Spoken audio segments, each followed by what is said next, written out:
Welcome to Ghostly. Rebecca, how have you been? Pretty good, Pat. It's been a busy summer so far. How about you?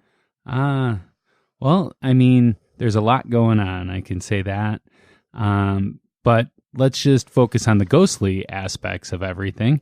And I'm really sorry that this episode's coming out a couple of hours late. Hopefully. It's my fault, purely my fault. A lot of computer issues, a lot of personal stuff. It's been crazy. But I wanted to fill you guys in on what's been going on with Ghostly. Yeah, we're moving forward. Yeah, during the 2 weeks that we take to put out an episode, we're doing a lot. We're doing a lot of research, and we're doing a lot of stuff behind the scenes. So we're still committed to bringing you guys episodes every 2 weeks. Sometimes we might even throw in a bonus episode like our H.H. Holmes episode. That was a bonus episode. That was a lot of fun. A lot of fun. We are also really excited about how fast we're growing.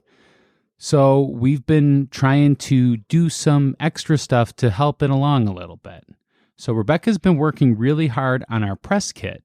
Not that matters to most of you guys, but it matters to us. We're doing this so that anyone that wants to review us in a blog or an article or a video or whatever it might be has an easier time trying to find the information that they need. And it's turning out really awesome. She's doing a fantastic job. And I think it should be ready soon, right? Yeah, I think it's really pretty much ready. Just to make sure we update any numbers, all that good stuff. And I think we're ready to go. And so, hey, if any listeners happen to know anyone out there that might want to read and review about Ghostly, listen to Ghostly, review it, send us an email, right? Oh, please do. That would be fantastic if you guys could help us out too. Yeah, message us on Facebook or info@ghostlypodcast.com. Or you could do Pat at ghostlypodcast.com or Rebecca at ghostlypodcast.com. Yeah, we got them all. Also, Ghostly just debuted its Zazzle store. Yay! For those of you guys that don't know what Zazzle store is, that means that we could sell merchandise now. So we made some t-shirts. We made a male t-shirt, a female t-shirt.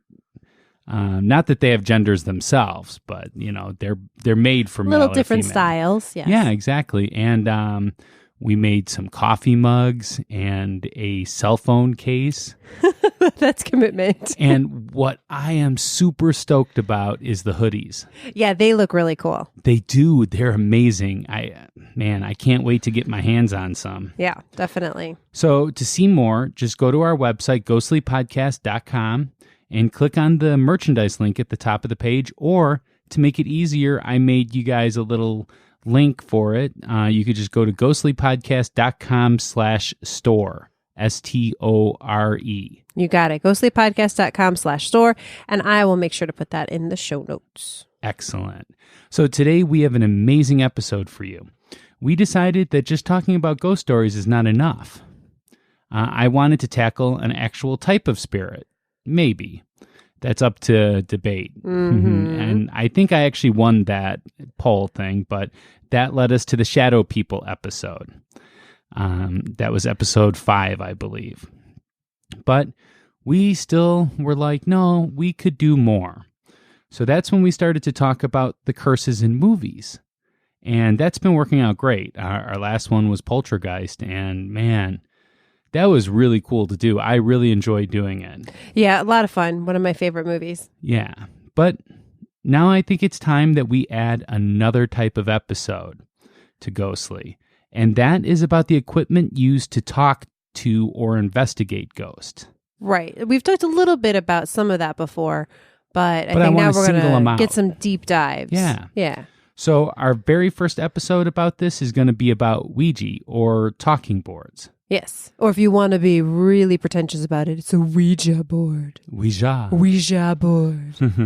But before we get into that, I think we should take a little look-see at the polls from last episode. It was, as I said, about the movie Poltergeist. So how do we do, Rebecca? Well, yet again, the Believers, Team Believer, has won the poll. 65% said, so was the movie Poltergeist cursed? 65% said yes, spooky stuff. 35%. Nope, just a coincidence. Okay, well, hashtag Team Skeptic lost another one. That's like 3 in a row for us now. Ever since we put it on Facebook and Rebecca started to write the polls, maybe you wrote this poll, so I did write that. I'm one. not. But Team Skeptic is closing the gap. I'm happy that so many people shared their thoughts with us, and we received a lot of great feedback about the episode. But before, like the last one, it was like 80-20. Yeah, so you guys beat us by a lot. Mm-hmm. That's just getting so a there's a little lot of more skeptics even out there. about poltergeist. There you go. So, are you ready to talk a little Ouija? Let's do it. Okay, so we're going to take a deep dive into this. Ouija offered a method for talking with the dead. It has a lot of history. We're going to start with the history of talking boards, although the method used in Ouija is sort of like automatic writing. The first known use of the automatic writing method was widely attributed to China around 1100 AD. Wow. Yeah. So it's been around for a really long time. And I guess it sort of is the same kind of thing. But the Ouija is more similar to talking boards than to this automatic writing, even though they share a lot of history, though. In order to do this properly, we need to understand how these talking boards became a thing. So, there are reports that talking boards have been around for a very long time.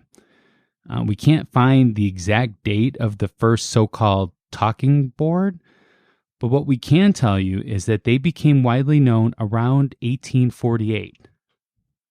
So, it started with the concept of using a table.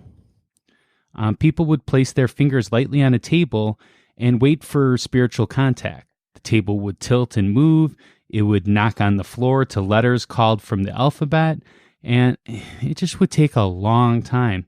And it was pretty noisy too. I could see that. You know, you're sitting there like, okay, what's your name? And maybe it's Tim. And then it's like tap, tap, tap, and you have to count it. And it's like, okay, after how many counts? Is it a T? Or wait, is it an S? Or I don't know if could you repeat that? They might have went through letters of the alphabet, or they might have done yes/no questions more or so. Well, I'm guessing, but my guess is it took a long time.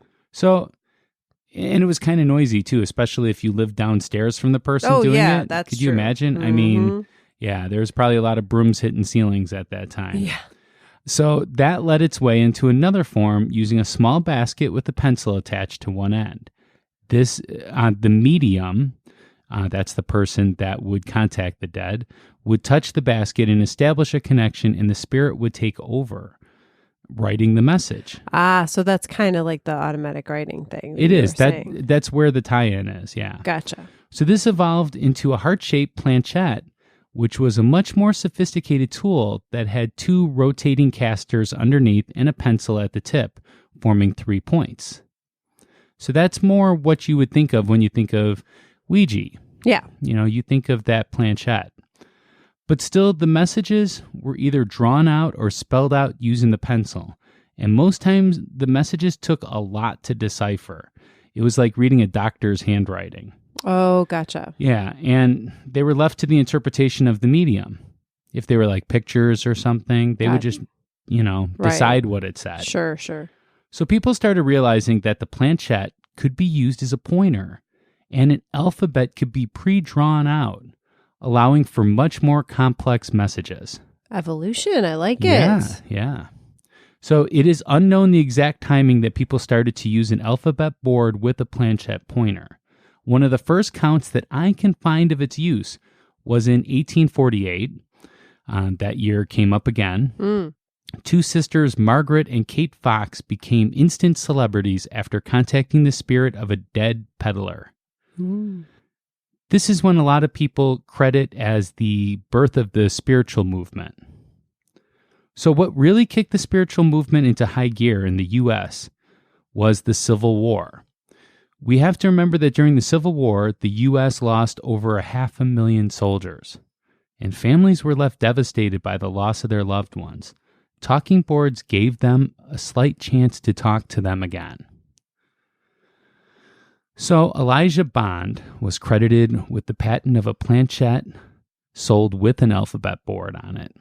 He packaged them both together. Gotcha. This was in February 10th, 1891. Elijah was an inventor that patented items. He also patented the word nirvana. Wow. Yeah. Sorry, Kurt Cobain. Wow. Isn't that Buddhist? Or it's a term for paradise. Yeah. So you would have thought it would have been around. Well, I'm sure it had been around. I guess he just said, how can you patent a word? I don't know. He did that. Though. Seems, I don't know about that. That's crazy. I mean, I'm sure it happened. I can't believe that they would let that happen. Yeah. So what he did then was he was just the inventor. He had to have someone manufacture it. So he turned to a company that would manufacture it, and the laminator's name was William Fuld. William Fuld took over the talking board production. In 1901, Fuld started production of his own board under the name Ouija. So that's the first known use of it. More patents were issued for the talking board under this name, which, by the way, was labeled a game. Not sure how that really makes sense, right? Talk to the dead? Yeah, let the kiddies do that. It has always been very odd that it's under the board games. Yeah. Yeah, well, they actually filed it under that patent, so that's how it came to be. That's why you could find it in Target in the aisles that sell Candyland. There you go. Very similar. And Mousetrap. Remember that game? Yes. That was a lot of fun game. It just was hard to build all that stuff. So there are a couple of stories of how that name Ouija came to be. The first one is that it was just made up because it sounded Egyptian, which that is probably the one I'm leaning mostly towards. The second is that it was a combination of the French word oui and the German word ja, both meaning yes. Okay, I think I've heard that one before. Yeah. But a third story got a lot of appeal to it. This was that Charles Kennard, the founder of Kennard Novelty Company, which manufactured Fuld's talking board and where Fuld had worked as a varnisher, claimed that he learned the name Ouija from using the board, and that it was supposed to be ancient Egyptian for good luck. Interesting. Now, I heard another story. Yeah. That it was somebody's wife's aunt's name or some sort of family name, but slightly misspelled. Oh, okay. It was like Ouija with an IE, but they somehow spelled it with an A, but that's why it's Ouija. I'm really thinking that they just made up the name based because it sounds Egyptian, and that was a big thing in the spiritual movement. Oh, well, that was a big thing everywhere, definitely. Yeah. That other, Yeah. So Fuld and his brother went into business to sell these boards under the name Isaac Fuld and Brother, and leased the Ouija name from their own company, the Ouija Novelty Company.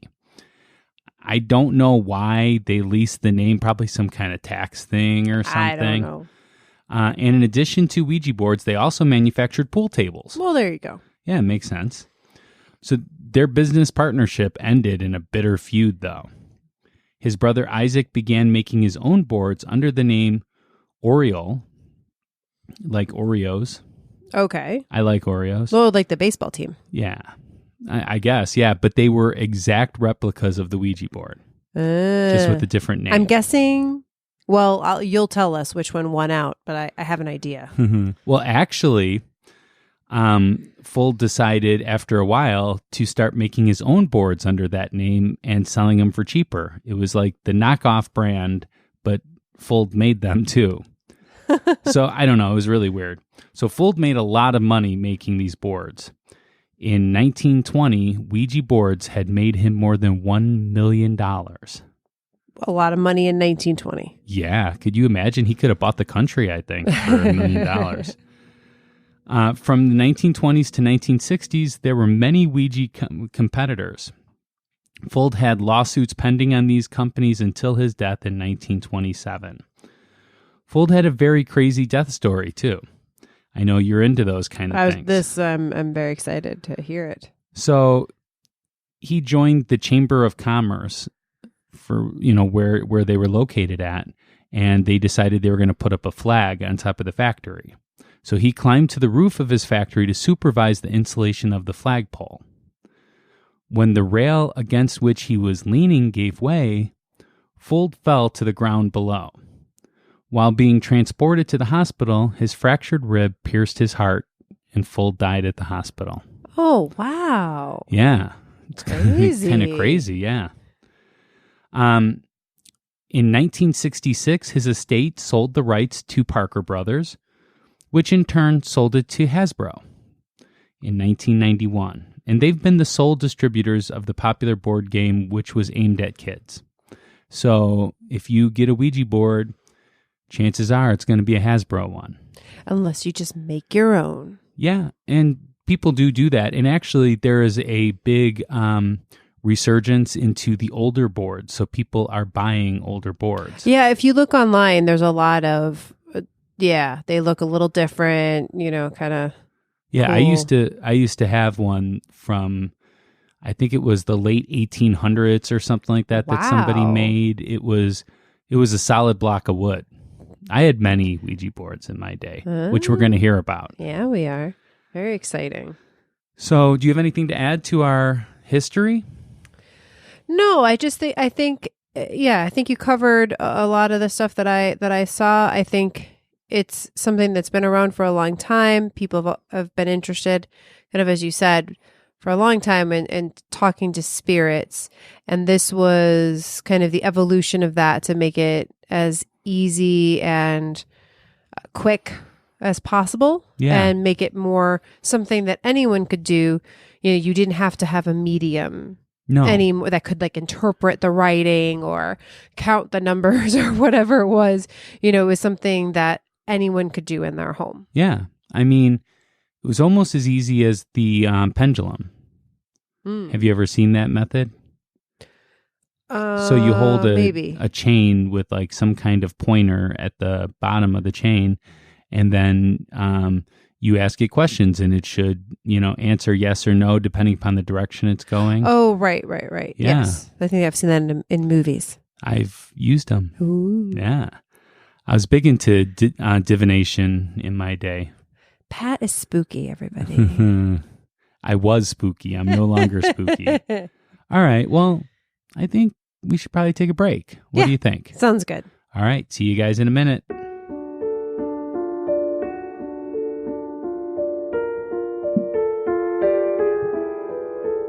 Hey, Rebecca, guess what? What's that? Well, you know how we want Ghostly to not only tell and debate great stories, but also to give back to those in need? We do. Yeah, well, I've discovered this new app called Podcoin that lets you donate to charities with a currency you earn just for listening to our podcast or any podcast. That's awesome. Yeah, on Podcoin, you earn their digital currency, Podcoin, just for listening to podcasts. That sounds easy. It is. You can then donate your Podcoin to charities who will get real money donations.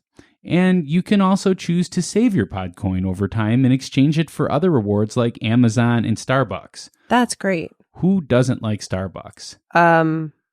I hope no one. Yeah. Because I love Starbucks. Yeah, they'll give you gift cards right there. And you could donate those gift cards too. You could, yeah. So download Podcoin in the App Store or in Google Play and use our special code GHOSTLY to receive 300 Podcoins just for checking it out. Awesome. Yeah.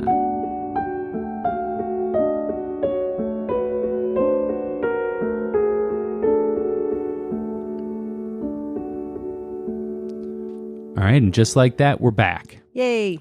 So, I know it's going to be kind of hard to single out one ghost story for this. So, what do you have planned for us, Rebecca? Yeah, well, just search Ouija board stories on the internet, and there are a million of them. So I thought I'd do something a little different today for the ghost story. Okay. So there's a lot of the evidence that we're going to talk about our stories. So I thought I'm going to use the ghost story time to go over the rules of using Ouija boards, because honestly, I think the rules are almost just as scary as actually stories of people using the board. I can't wait to hear them. Okay. So I picked an article to read these from, but honestly, they're pretty universal as you read around. Do you remember and I where certainly the had article's heard. from? Yeah, it's from. Oh, of course. Did I put the website on here? Well, we'll just make sure to put it in the show notes. Yeah. Yeah. Thought Catalog. Sorry. Thought Catalog. Thought Catalog is the website. Oh, I thought that's what you were saying is, put it in my Thought Catalog to put it in the show notes. Nope, it's Thought Catalog, and it's Aaron Cassetta, and 21 Ouija board rules everyone needs to know before they start playing. So is it thoughtcatalog.com? Yes. Okay. All right. Okay. So number 1, Ouija boards are not a joke. Read up on what can happen when you use a Ouija board before you use it. Okay, so why are they sold as kids' toys? Well, they may be sold that way, but they shouldn't be, in my mind. Okay. The most important rule is to never taunt or goad a spirit to communicate with you through the Ouija board. This can have very disastrous consequences. You don't want to make fun of the spirit or they don't like that. Goad it into anything. Number 3, never ask a Ouija board when you're going to die. Why not? Well, most likely it's going to lie. Okay. But, you're always going to have that in your mind, and it's just going to freak you out. Would you want to know? No, I would not want to know. I actually read a book about this, like a fiction book where these children go see this medium and she gives you the date of your death. Wow. And it's like this theoretical question of what do you do with that information? Yeah. And it's really weird.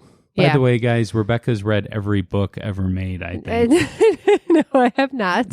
I wish I had. I try. But anyways, it was weird. Okay. Spirits who talk you, number 4, spirits who talk to you through your Ouija board can tell you anything they want. Just because a spirit says something does not mean it's true.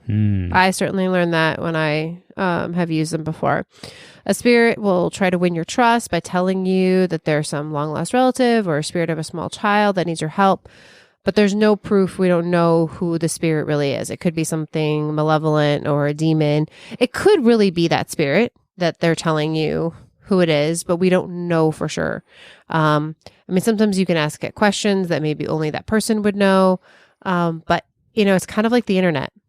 You don't know who's on the other side. So you have to assume. So they could be trolling you then. Exactly. You just have to assume it's something bad and act accordingly and not trust exactly what it says. And it's probably some comic book guy from San Francisco that has a ponytail. Exactly. Simpsons guy. Yeah, the Simpsons guy. Yeah. Number 5, never use a Ouija board alone. Ooh, I've done that before. Not a good idea. Well, yeah. It's definitely not. The more people with you when you use the Ouija board, the better. It means there's more energy present to connect with the spirit. And so even if not everyone can touch the planchette when you're using it, it's okay just to even have some people watching. Okay. Number 6, do not use a Ouija board in your own home. If you do connect with a malevolent spirit, the energy will be in your home and it will be harder to break contact. So I don't know of any like Ouija board hangout spots that you can go to. This is the hardest one. Because it'd be supposed you could do it outside. Go to an abandoned building. Yeah. Ghostly does not condone you going to abandoned buildings with Ouija boards. Not because of the Ouija boards, though. Just be careful where you use it. Number 7, one person in the group should be the leader. This is the person who will talk and ask questions while the group is using the board. I don't know about that one. I think you could have multiple people asking questions. Hey, these are rules, okay? You have to follow these to the letter. Okay. Number 8, if you are using the Ouija board and are not the leader, you should keep your fingers on the planchette and remain silent. No one should laugh or ask whether it is working. This is negative energy which interferes with the process. Try not to decipher the words as the planchette moves. Your role is to close your eyes and focus your energy on the planchette. Okay. Yeah, I've heard it as that people around you that don't believe and are big skeptics like me should not be around you when you're using it because nothing's going to happen then. We bring the negative energy. That could be. Yeah. The leader should not ask joke questions, number 9. I'm out. I think you can. I just think, just be aware you might get joke answers. But that probably goes into the goading the yes. spirit. You're not taking that spirit seriously. Very true. This is a good idea. Number 10, one person should be assigned the task of keeping track of the answers. They can write down the letters / words in a notepad and translate to the group what they think the spirit is saying. Try not to guess what the answers are in the moment. Write down what is happening and do that after the planchette stops moving. So kind of let it finish saying what it's going to say. And then... I think that would be your role in that. I would be the note taker? Yeah, because I don't like taking notes. All right, number 11. This one's super important. These others have been, you can decide who plays what role. But number 11, don't leave the planchette on the board. When you're done using your Ouija board, remove the planchette. Even if you're just leaving the room for a little bit, it's considered bad luck to just leave it on the board and you don't know what's going to happen. Oh, I've watched the movie Ouija Board. One of my favorite Ouija board movies. Yep. And that was a big thing. They left the planchette on there and it was spelling out all kinds of craziness. I think any movie with a Ouija board, this is something that happens. I think it does, yeah. But so that means that they didn't read the rules first. They didn't read the rules. This is this is why we're going through this. Okay, so rule number 12, if you want to take a break, have one person keep their hand on the planchette to stay connected to the energy. Or number 13, always end your session with the Ouija board by saying goodbye. There's a goodbye on the board. You take it, you actually do move it yourself and you move it to the goodbye and you run it across that to say goodbye. Okay. And then hands off. And then you throw the planchette across the room so that it's not on the board. Well, I'm telling you right now, there are a lot of stories on there where the planchette does that itself. Nice. Yeah. Wow, talk about automation. I mean, that's great. Okay, interesting. Very similar to podcasting. Number 14, the location you use should be ideally dark and free of background noise. So that you can get a good recording of your podcast. You can use a candle to light the board enough to see what the planchette may be spelling, just to make it as creepy as possible. It also sets the mood, yeah. Exactly. Number 15, when I used it, I did not do that. Number 15, if a spirit starts communicating with you through the board by counting down or going through the alphabet, immediately end the session by saying goodbye. This is a common theme in Ouija users who have contacted a malevolent spirit that is trying to leave the board. Oh, and also it gives them time to trace the call. Because I think 30 seconds or something like that, right? Okay, yes, we're laughing, but it's true. If that happens, get it out. So if they goodbye. spell the alphabet one letter at a time. Or count down, like 10, 9, 8. Like Is it going to like take off or something? No, it's going to come out of the board. It's trying to do that. I want to see that. No, you don't want to see that. But I do. I really do. Well, chances are you wouldn't see it with your eyes. Oh, I'd see it with my heart. Yes, in your mind. Oh, okay. Another way that this could happen is if a spirit starts communicating with you by making the planchette make a figure 8, or in other words, the infinity symbol. Another time to immediately end the session by saying goodbye. It's often the way that malevolent spirits reveal themselves, is that figure 8. I think that's what they do, though. What? They make figure 8s. I mean, they don't just go in a circle. How do they move around? Well, they could just move around. They don't have to make any kind of figure. They go to the letters that are spelling out the words. I always thought in between it's supposed to keep moving. I've seen that. I've seen that too, but it shouldn't be making that particular shape. Oh, well, my bad. Ooh, okay. Been there, done that. Uh-oh.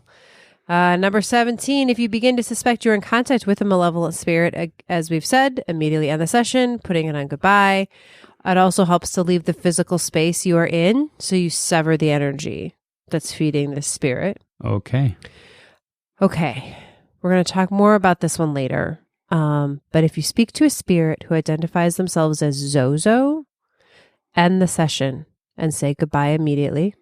Zozo has definitely been identified as a malevolent spirit that gets associated with Ouija boards. Also, that was on Zeppelin 4 album. Led Zeppelin. Sorry. Number 19, one place that you, as far as I'm concerned, you could use it in your home as long as you're careful. But number 19, do not use a Ouija board in a cemetery. That does not sound like a good idea. Well, I mean, I can't use it in my home. I can't use it in a cemetery. They're not giving me a lot of places to your go. Your backyard. Just... What if my backyard is a cemetery? And the woman in white is there. Number 20. We're almost done, guys. If you are experiencing depression, maybe good to avoid using the Ouija board because that kind of energy can draw in malevolent spirits. And I would say just in general, if you're in a bad place, it's not healthy to use a Ouija board. I think that maybe the bad energy is kind of drawing in bad spirits, but also just your mindset isn't in the right place to receive positive energy or positive thoughts or making really good connections. And I think this is something that'll come up in my story a little bit later, but this idea of almost getting addicted to the Ouija board and what it does is real as far as I'm concerned. And I think that if you're in a bad place mentally, then you might be more susceptible to almost kind of ignoring real life. And focusing on the spirit world too much. I used to do readings for people, using cards or having, reading palms or actually reading face, touch and stuff. And this one girl would ask me like every day to do it. So I came up with my own rule. It had to be at least a moon cycle. A full moon cycle. So, it has to go from new moon to full moon. Right. Before I would do it. Yeah. So I just kind of put that out there. Okay, last rule. This one's a good one. Never burn a Ouija board. You will be tempted if something bad happens to do to destroy this board. Okay. But really burning it can actually do more damage than simply just putting it in the closet. Yeah, it becomes ashes then. Right. A lot more damage than putting in a closet. This is true. But it's that energy piece. So if you're having problems with the Ouija board, store the planchette and board separately. Just store them away. I mean, you could throw it away. You could give it to Goodwill, whatever, but burning it is not a good option. Can you sell it on eBay? I suppose you could. Okay. So I have a couple things to add to these things. Okay. So my first thing is another rule, rule number 22. Okay. Never use the Ouija board under the influence. Oh, excellent point. Of any substance. Yeah, it's a great point. Yeah. And you're going to hear in my story that I might have done that. I'm going to refer to the substance that I was on. If you Google How I Met Your Mother eating sandwiches, that's what I was. Yeah. Okay. So just so we have some basis on that. Gotcha. Also, the next thing, Aleister Crowley. Oh, Aleister Crowley. Oof. Which, by the way, not my favorate person. No, not mine either. Because he was a womanizer. Yeah. But a lot of crazy things. I've studied him a lot. They were actually going to come up with their own Ouija board. Interesting. I did not know that. Yeah, there was supposedly a prototype, but nobody knows where it's at now. Anyways, I'm just going to go past that. Okay. But he came up with some good ideas for it as far as like when pagans do their Sabbath, they usually will cast a circle, or when they do any kind of magic work, they will cast a circle. And you might want to Google about that, find out how to create a circle if you are afraid of these kind of things. Although I am not a believer, it might help you to get through that. All right. That sounds positive. Yeah. All right. But it was Aleister Crowley that I got that from, so... Yeah, so take it with a grain of salt because he's, Yeah. Mm-hmm. I mean, we should probably do an episode on him. We should do an episode on Aleister Crowley. I don't know if it could be family friendly, though. Well, yeah. We'd have to see. Okay. So how about we debate this? Yeah, let's do it. Okay. So do you want to start? Yeah. Well, today we're going to tell our own stories. Yes. Yes, that is what we're going to do. So we traveled up to Wisconsin. Wait, let me just say this. Oh, yeah. Because there's countless stories. Countless stories. This podcast could go on for days just going over stuff. So we thought it would be best that we discuss our own stories as evidence. Yeah, exactly. We both have had experiences, so we wanted to talk about those. Yeah. And it might be more, I thought it'd be a little more fun than just reading. Absolutely. Unnamed stories from the internet. So we traveled up to Wisconsin to talk to my bestie. We've had Mondo, your bestie, on. So we went to talk to my bestie, Cheryl, about what happened to her and I using the Ouija board when we were younger. And then Pat told us his story, and we commented on that. Yeah. It was a lot of fun. Okay, so let's go ahead and just give it a listen. Okay. Right? Yeah, let's do it. Okay. I remember, like, this whole thing is so just broad stroke in my memory that it's challenging for me to think of how to describe it. Right. I'm not even sure, like, where to start with it exactly. Like, yeah, I don't remember how we came to the decision to, like, give it a try. All I really remember is that it moved. I know I didn't move it. I am quite confident you didn't move it. Wait, so you guys had it on your laps, or no? Okay, here's my memory: is that we were in my room, like we decided to play. Like, so my mom. This was my mother's Ouija board from, like, when she was in high school or whatever. And had always been in the basement with all the other games, and it was waiting for us. I like how you say other games. Other games, yes. Okay, games. Okay. And yes. And we so we decided, and this was like middle schoolish, right? Yeah.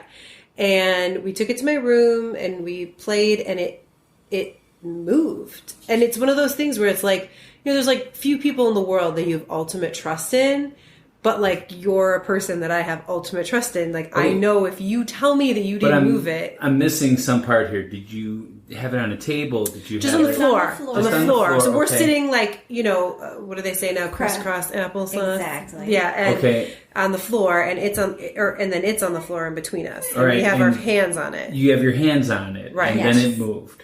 And the instructions, I believe there's instructions. There are instructions, which we followed to the letter. I want to say you put two fingers. yes. Okay, that sounds right. To each. Lightly on it. And so you're not really supposed to put pressure on it. Yes. You're just supposed to kind of just barely touch it with two fingers on each hand. Sure. So we're sitting across from each other just as like we are now. Right, we are right now. Two fingers each hand. They're showing me how they did this. Gently on the... planchette. I was going to say, I have no idea what it's called on that thing. And, like, asking it silly middle school girl questions. Yes. Nothing. I don't even remember it being nighttime. No, it was, like, afternoon. Yeah. It was the afternoon. Yeah. Okay. So we were just messing around.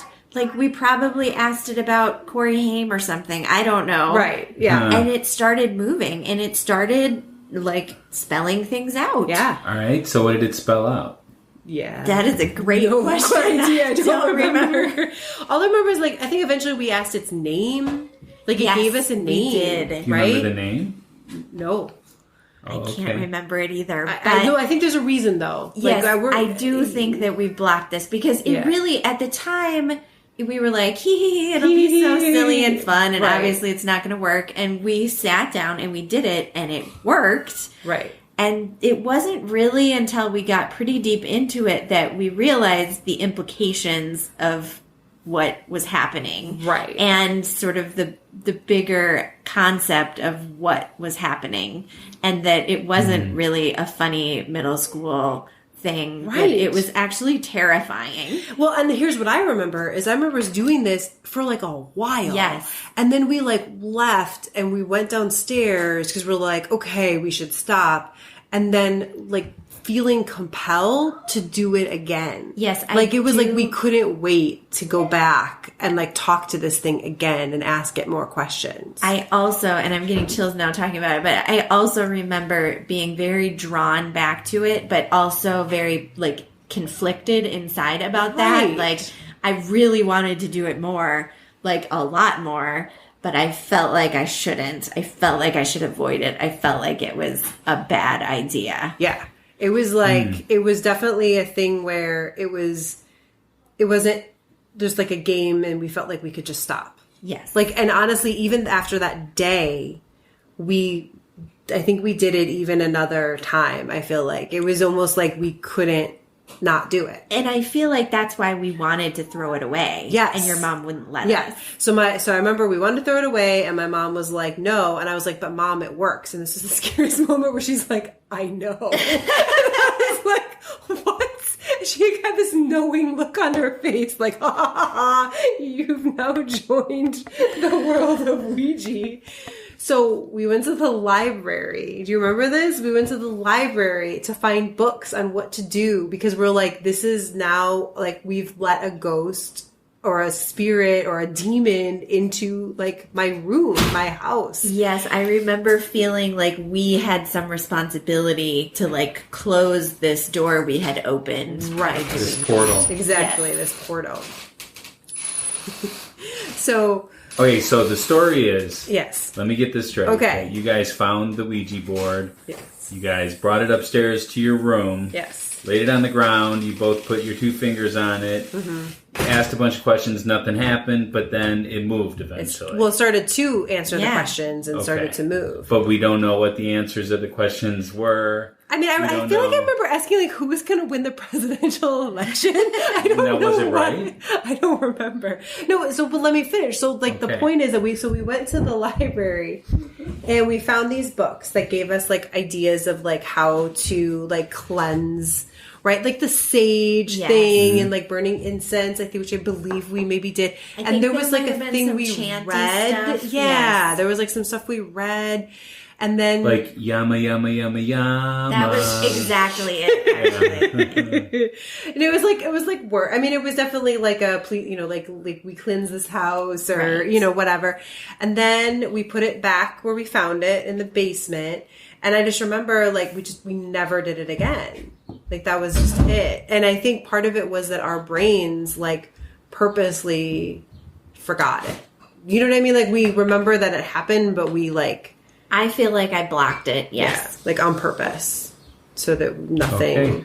Yeah. So you definitely believe that the Ouija board has this kind of power. Again, if I had been doing it with anyone else, I would have questioned, right? Like if any other friend, family member, anybody, I would have been like, they were probably moving it, But like there is one person in this world that I would totally trust would tell me if she was moving it. And I agree. I there's zero doubt in my mind that neither of us was controlling the what's it called? Planchette. Planchette. I'm probably saying it wrong, but that's how it looks when you see it.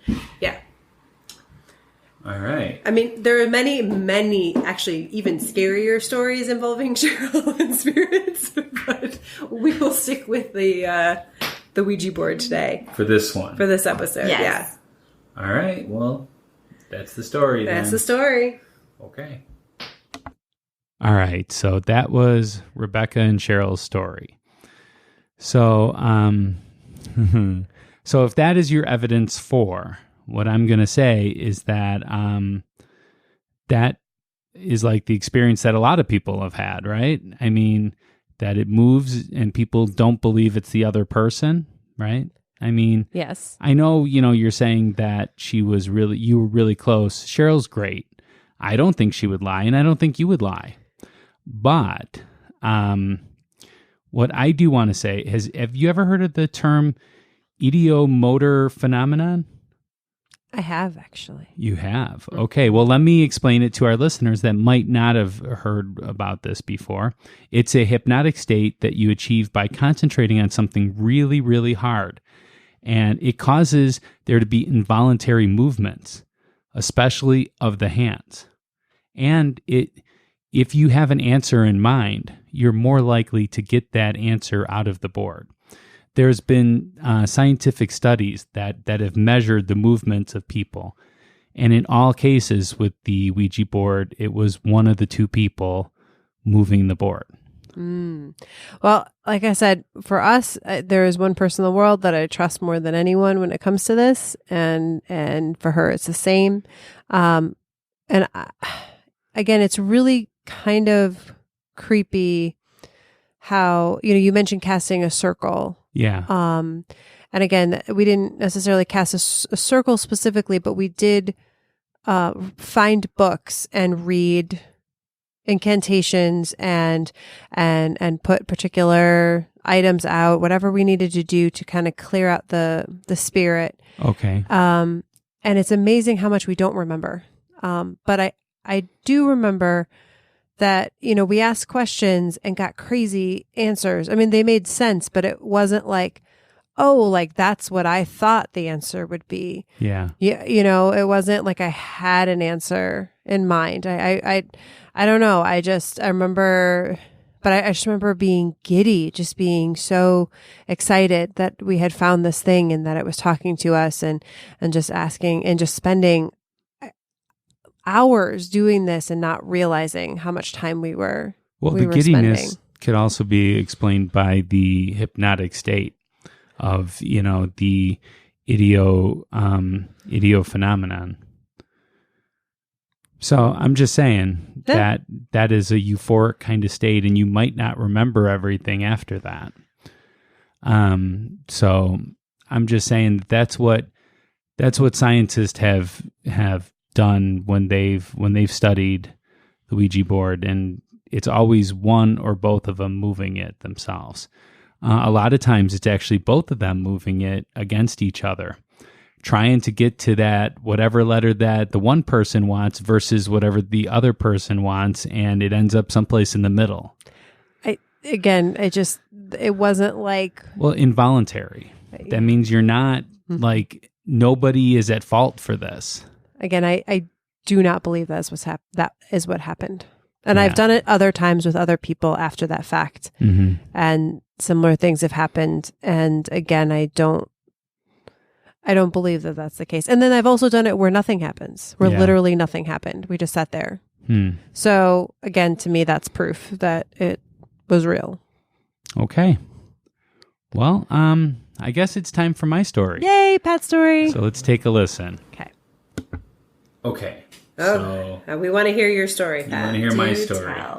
Okay, so I actually remember the date of this incident. It was December 31st, 1988. Okay, so that makes sense because it was New Year's Eve. It was New Year's Eve, but it was also... The reason why I remember this is because it was the Fog Bowl, which is a game that the Bears played the Philadelphia Eagles in. Now, the field was completely fine. They weren't suspecting fog or expecting any fog, and all of a sudden it became the foggiest thing ever, where people couldn't even tell if they were who had the ball. Wow. Okay, so you watched the Fog Bowl. So I remember that. So this story is kind of interlaced with a couple of other stories inside of it. So my mother was at her sister's house, and that is my cousin Frank's mother. Okay. And it was getting late. We had walked out in the fog to see just how foggy it was. Mm-hmm. And it was really foggy. You could not see 3 feet in front of you. So it was pretty bad. Mm-hmm. And I remember us taking out the Ouija board. And who's us? It was me. I don't remember everyone that was there. You don't remember everything from this night? No, but I remember like details of things. And mine's spooky. Okay. So just wait. Uh-huh. So, I don't remember who was there, but I do remember that we were, how they said in How I Met Your Mother, eating a sandwich. They were... Yeah. We were under the influence of sandwiches. Sandwiches at 4:20 p.m. Yeah. Something like that. Yeah. I gotcha. So we decided it would be a good idea to bring out the Ouija board. Okay. So we brought out the Ouija board, and is this your Ouija board? It was, at your house? Yes. Okay. I had several. Oh, okay. I had some really old ones. Now, see, when my father passed away when I was 13, so this is right after that, I got this urge to talk to the dead, like kind of what I talked about in the history section. Yeah. So I really sought out spiritualism. I really went big into it. So I had several boards, and this is one of my boards. And we had some responses. I have to admit, I was probably pushing it.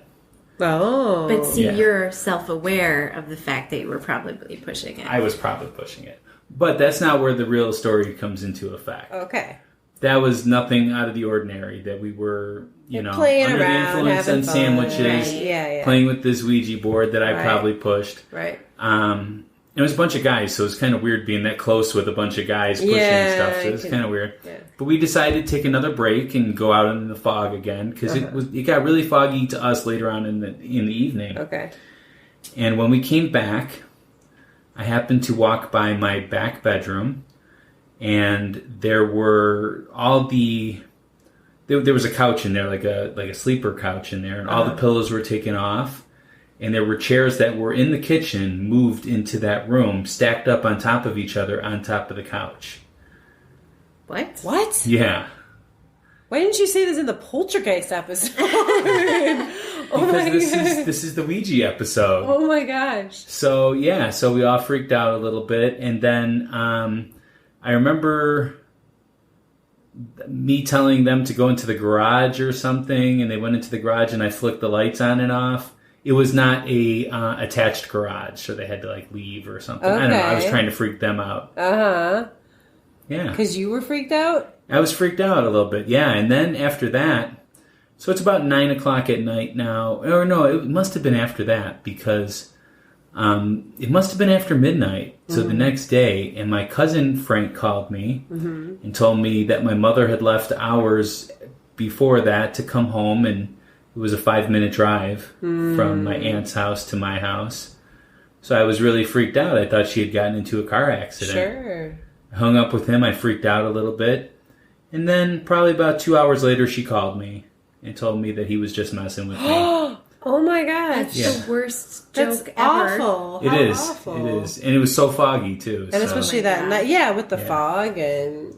Wow. Yeah, so that's my story. Well, okay. Back to the chairs. Back to the chairs and the pillows. So what do you think happened? I think that I left the door unlocked and one of my other friends came in.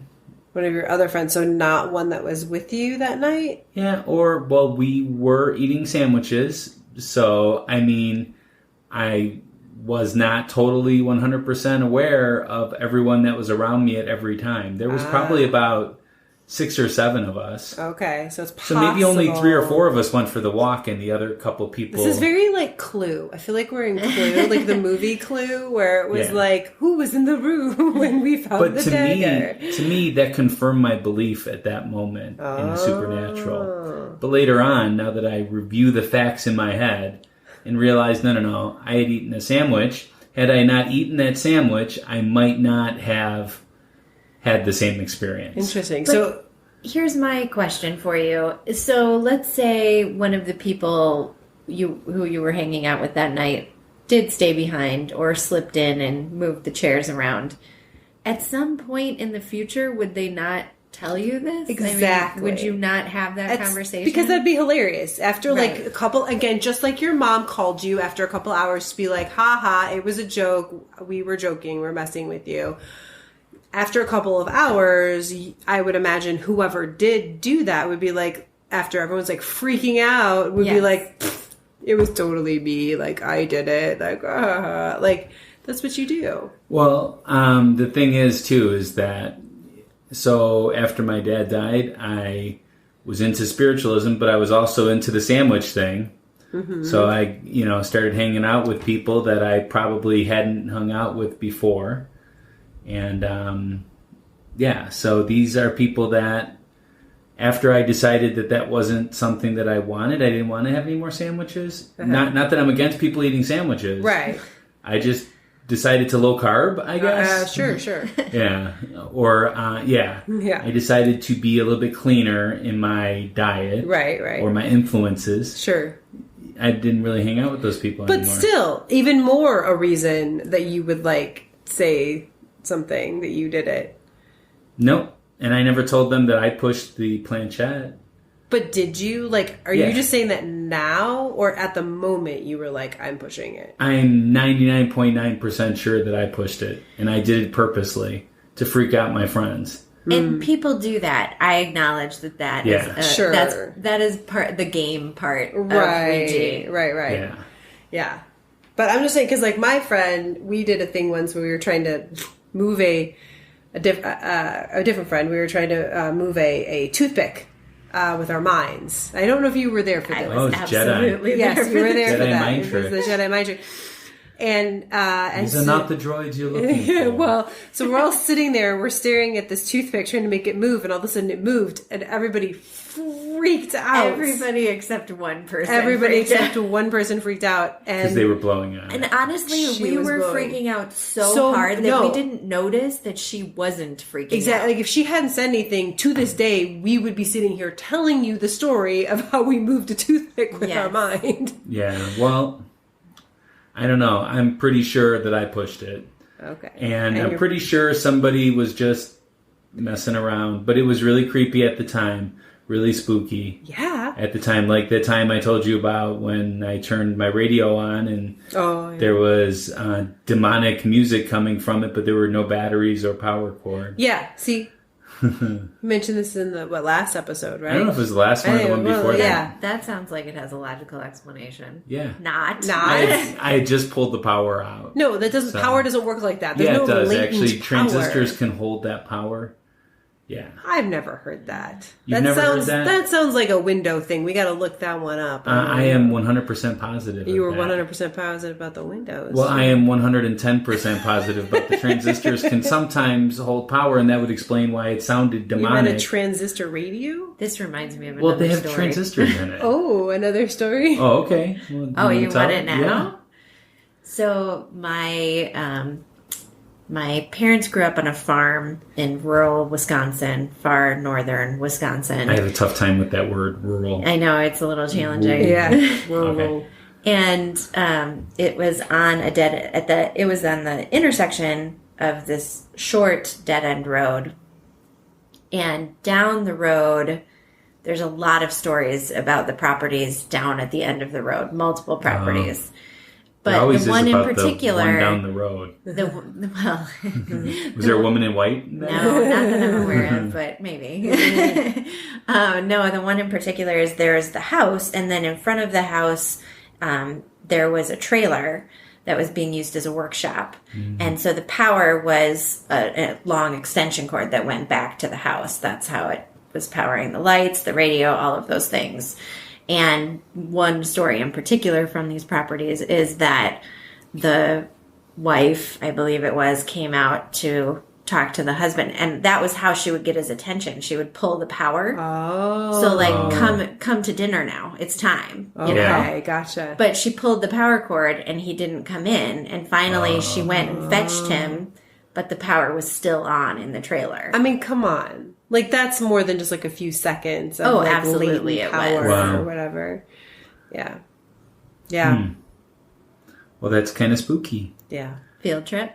Yeah. Yeah, definitely. All right. Well, I think I'm going to stop now. Okay. All right, so that's my story. As I said, I was eating sandwiches. Yes. But still, how poltergeist was that story? I don't feel it was at all poltergeist. It's totally poltergeist. Okay, do you remember the movie, The Chairs Stacked on Each Other? Yeah. That's exactly what happened. Yeah, and just like my friends to do something like that. Okay. Can you explain exactly how the chairs were stacked? Like, how many chairs? How were they stacked? 3 kitchen chairs. On top of each other? 3 Yeah. tall. Who Yeah. could do that in a short time? Well, And get them balanced. We went around the block, and it was so foggy. So, I mean, they had a good 10, 15 minutes. Okay, I'm telling you right now, in 10 minutes, there is 0 chance that I could stack 3 kitchen chairs on top of each other and have them perfectly balanced, as well as like throw cushions off the sofa. And You could totally do that in 10 oh my gosh, 15 there's minutes. no way. You could totally do that. Did you try to recreate it ever? No, I didn't. And I still believe that at some point somebody would for the hilariousness of it, been like, oh my God, you guys, you're such idiots. Like, it was me. Well, as I said, I don't talk to a lot of them. Yeah, but at the time you did. Yeah, but not for much longer after that. Well, if any of them are listening, let us know. Yeah. If it was you. They're probably still eating sandwiches, so they probably don't even realize. All right. So you want to just go into the last story? Yeah, I've got one more story to tell. As I mentioned earlier, that one of the rules that we read mentioned saying goodbye if a spirit introduces themselves as Zozo. Yes. So this is really a popular thing that's out there. So I thought I would talk about this idea. Again, Thought Catalog, so same website. Thoughtcatalog.com. Yes. All one word. All right? one word. Okay. Mm-hmm. So had an article about Zozo. So Zozo is a Ouija board demon. He can possess people who use a Ouija board by slowly gaining their trust. They are not always aware they're being possessed, as Zozo may lie and pretend to be a sympathetic spirit instead of a malevolent Ouija board demon. Most people do not know that they are talking to Zozo until it is too late. So, got to be really careful about it. There's a definition on the website. Zozo is a malevolent, I can say these words, Ouija board demon who terrorizes and or possesses those that come into contact with it. Stories about Zozo increased popularity in 2009. Isn't that when the shadow people started increasing too? I thought it was before that, but okay. I'd have to go back to the episode. Go ahead. Following a viral post posted on a paranormal message board by Darren Wayne Evans. But there's mentions of Zozo long before that. It's just when it got popular. However, just as a little side note, some claim that the boy who was the inspiration for the movie The Exorcist, so it was like a famous exorcism in the 50s, that he was possessed by Zozo. Oh, wow. So, I don't know. But here's Evans's story. So the guy who kind of made this famous. During my experiences with the Ouija boards, one particular spirit always seemed compelled to make its presence known. Its name is Zozo. Today, I refuse to even pronounce its name as I believe the mere pronunciation of it can cause it to manifest itself. Side note, I've been saying it a lot this episode. Kind of like Beetlejuice. Yeah, hopefully we're okay. Beetlejuice. All right, going back. Too many times to count, it has at first pretended to be a nice spirit or pretend to be whomever I was trying to contact, but eventually it showed its true self, cussing me, threatening me, and others present in the room. Once it actually cussed at me using what looked like Latin or Hebrew and using biblical terminology. Wait, well, how did he do that in the Ouija board? Well, you can spell words. Okay. I mean, but, Hebrew maybe, is a Hebrew little bit. is a little... But he said it looks like it. It doesn't mean that it actually was Latin or Hebrew. But it just was like oddly They don't worded. use the Hebrew alphabet on the boards unless he had a special board that had Hebrew on it. Yeah, but I think you can get close to those words or something similar. I don't know. Okay. I don't know. All right, go ahead. I'm sorry. It's a point. I was genuinely fascinated and startled by how many times Zozo showed up, even in many different states and many different Ouija boards. So it wasn't always the same board or place. It always wound up being very nasty, and it commented freely about how it wanted to possess my girlfriends and take them to paradise. When asked where paradise was, it spelled Hell. One time, after Zozo was being extremely evil, I walked into my bathroom only to see my 1-year-old daughter about to drown.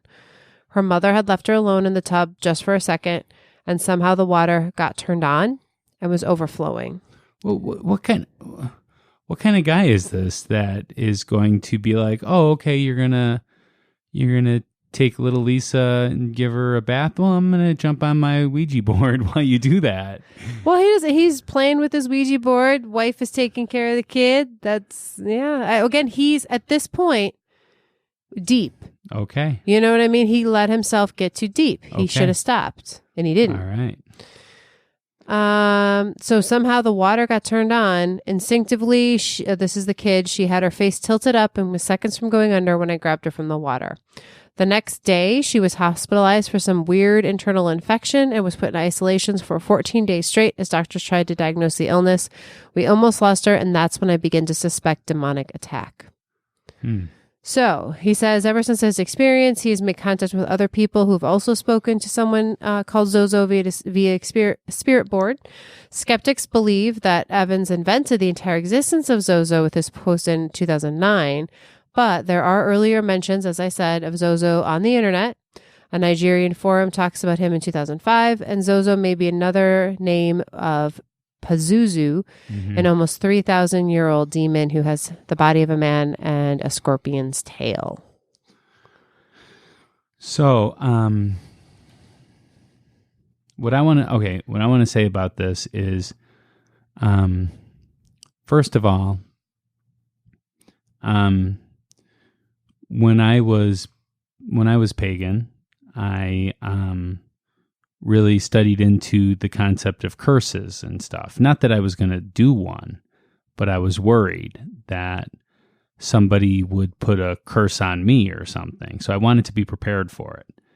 What I found the best way to break any curse is to stop believing in it. Not give it the power? Yes. And also, too, with this Pazuzu or Zozo, or Bozo, whatever it is, we give it power by our beliefs in it. We make things happen because of our beliefs in it. Energy can't be destroyed, right? Mm-hmm. So therefore, that energy that you put into beliefs, I really believe that turns into something. And that something is what causes curses. And this is very much like a curse. That's what it sounds like to me. It feels like that to me. I don't necessarily believe in demonic possession, although the Catholic Church has banned uses of the Ouija board because they said that there could be demonic possessions. I tend not to believe in those kind of things anymore because I've questioned it, and I realize that your belief in, like, as I said, I was pagan, I would do spells. One of the things that made spells work is my belief in it. When I believed in it, things happen. And I'm not condemning anyone for their belief in paganism. I'm not saying you're wrong. It wasn't me after a while. That's my only thing. Because I really thought it was beautiful. I still think it's a beautiful religion. To me, I went down a different path. And that's okay. I still have a lot of respect for it and still have a lot of friends that are pagan. But I believe that for a spell to work, you need to believe it's going to work. It's this very belief in the thing that gives it the energy. All right. I'm sorry about that. We had someone at the door. It was kind of a weird thing, especially Rebecca freaked out because we're talking about Zozo. And all of a sudden I hear this like noise. Yeah. It was really scary. So what I was saying about Zozo is that it only works because you believe. If you don't believe, then it doesn't work anymore. So what are your thoughts on that? I mean, I do think that belief gives things power. But I also think that it's not, there's people that experience spirits and these things without necessarily even knowing about it ahead of time. Just being open to that experience, and that, and actually, I guess we've heard stories of people that aren't open to the experience and experience things. So I don't know. I guess to me, I think there is an element of doing your best to not feed things with energy, and then that can help eliminate some of the problems. But that doesn't really take it away from being out there. Okay. But I don't know. I mean, I think that once you start, it's belief that makes these things happen. That's just my own personal belief in that. So, well, I guess we'll just have to see what the listeners think. Yeah. So are you ready for closing arguments? Let's do this. All right. So I'm going to go ahead and I'm going to put 1 minute on my timer. Okay. And let me know when you're ready. Okay, I'm ready. And go. All right. So I have believed in Ouija boards since I used one and it worked. Before then, never thought that it would work. And really, it was the start of my belief in the possibilities of other things being out there. I don't know what it was that we contacted. I don't know what it was that was, making things happen. But I do believe there was an outside energy that was working when we were using the board, and I do think that it pulled us in to the point where even when we would walk away from the board, it was all we could think about and had to get back to it. Reading all of these stories online, which they're all very similar when you read them, but it's a very similar story. Ooh, time's up. My time is up. Oh my gosh. I spent too much time. Okay. Do you have anything else to add before I go? Well, just, I believe. Okay. All right. Are you ready? I am ready. Okay. And ready, go. So I'm struggling with this episode a little bit because I used to need my belief in communicating with spirits. After my father left, after he passed away, and I had questions that I wanted to ask, it was refreshing to be able to reach out to him and ask.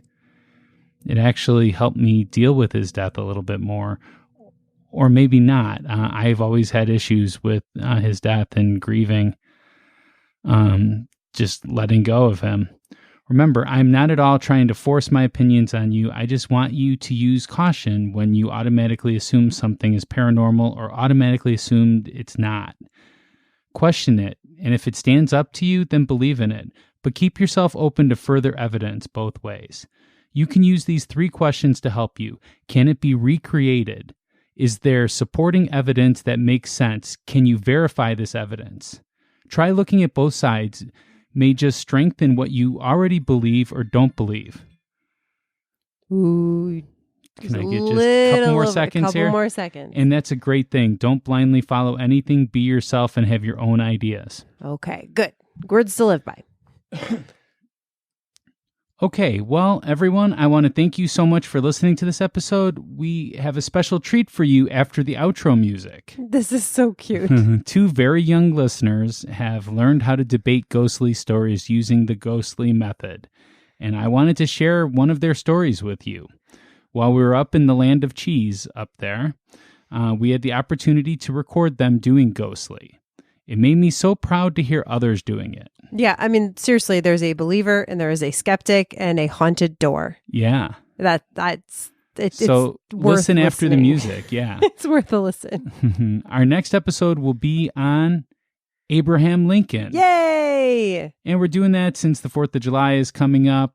We thought it would be fitting to have another presidential episode, even though it'll be a little bit late for the 4th, though, as it comes out on July 10th. Yeah, Remember, we always do every 2 weeks. Yeah, it's at that time of year. Yeah. And this is the one that when we did Washington, you had thought that I was going to suggest Lincoln. Yeah. But I went Washington, but Lincoln, lots and lots of stories out there. Absolutely. It's going to be great. Absolutely. Well, I think that's all the time we have. Yeah. So remember, stay ghostly. Bye.